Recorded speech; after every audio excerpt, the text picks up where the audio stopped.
informasi yang beredar bahwa kita pernah menerima uang palsu ya, Mbak?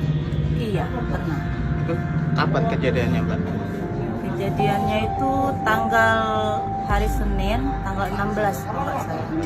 Soalnya sorenya itu mama pulang dari kantin, nyuruh saya ke warung. Saya bawalah duit itu ke warung.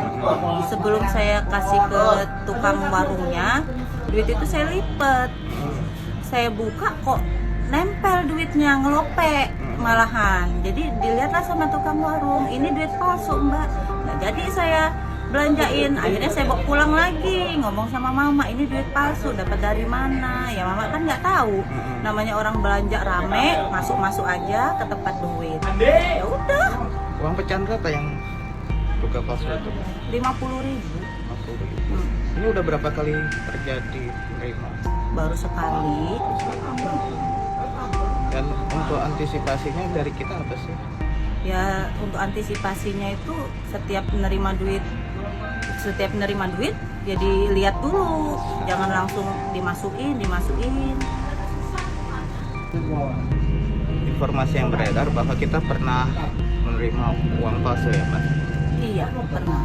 Itu kapan kejadiannya, Mbak? Kejadiannya itu tanggal hari Senin, tanggal 16 kalau nggak salah. Soalnya sorenya itu mama pulang dari kantin, nyuruh saya ke warung. Saya bawalah duit itu ke warung. Sebelum saya kasih ke tukang warungnya, duit itu saya lipat. Saya buka kok nempel duitnya, ngelope malahan. Jadi dilihatlah sama tukang warung, ini duit palsu mbak. Nah, jadi saya belanjain, akhirnya saya bawa pulang lagi, ngomong sama mama, ini duit palsu, dapat dari mana? Ya mama kan nggak tahu, namanya orang belanja rame, masuk aja ke tempat duit. Ya udah. Uang pecahan berapa yang buka palsu itu? 50.000. Ini udah berapa kali terjadi menerima? Baru sekali.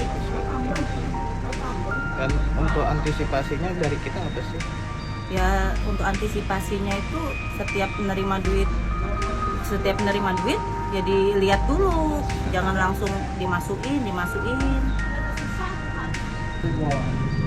Informasi yang beredar bahwa kita pernah menerima uang palsu ya, Mbak? Iya, pernah. Itu kapan kejadiannya, Mbak? Kejadiannya itu tanggal hari Senin, tanggal 16 kalau nggak salah. Soalnya sorenya itu mama pulang dari kantin. Jangan lupa subscribe ya.